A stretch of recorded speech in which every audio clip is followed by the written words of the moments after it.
सोने के पिंजरे में एक तोता कैद था और तोता बोलने वाला था। राजा जी के यहाँ पर यह प्रथा थी कि महीने में 2 बार कथा होती थी और कथा सुनाने के लिए जब भी पंडित जी आते, जब भी वो अध्याय खत्म करते तो हर अध्याय के आखिरी में कहते हरि मिले तो बंधन छूटे। और जैसे ही पंडित जी ये कहते तोता कहता पंडित झूठा है।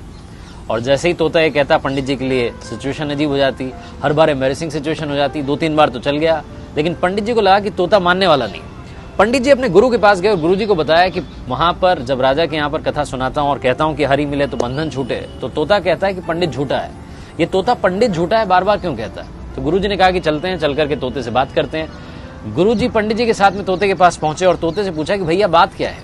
तो तोते ने बताया कि गुरु जी एक बार मैं एक ऋषि के आश्रम में पहुंचा, वहां पर मंत्रोच्चारण हो रहा था, जो उनके शिष्य थे मंत्र बोल रहे थे। मैंने एक मंत्र सुन लिया और मंत्र याद करके मैंने रिपीट कर दिया। जैसे ही मैंने मंत्र बोला तो ऋषि के शिष्यों ने देखा कि बोलने वाला तोता है। उन्होंने मुझे पकड़ लिया, लोहे के पिंजरे में कैद कर दिया। एक बार ऋषि के आश्रम में उनके एक शिष्य थे, सेठ जी, वो आए। उन्होंने मुझे देखा कि बोलने वाला तोता है, वो अपने साथ में ले गए और ले जाकर के मुझे चांदी के पिंजरे में कैद कर दिया।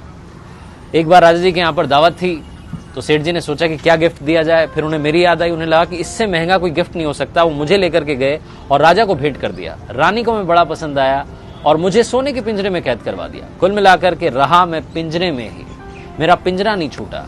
तो जब जब मैंने हरि का नाम लिया मेरा बंधन नहीं छूटा। गुरुजी ने तोते को अपने पास बुलाया और उसके कान में एक बात कही। गुरुजी पंडित जी को लेकर के वहां से चले गए। अगली सवेरे जब सुबह हुई तो राजा के सेवकों ने देखा कि पिंजरे में तोता मरा हुआ था, उल्टा पड़ा हुआ था।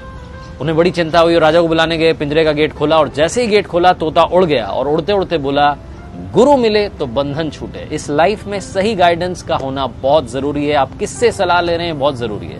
अगर आप गलत आदमी से सलाह लेते रहेंगे तो आप गलत दिशा में बढ़ते जाएंगे और आपका कुछ नहीं हो पाएगा।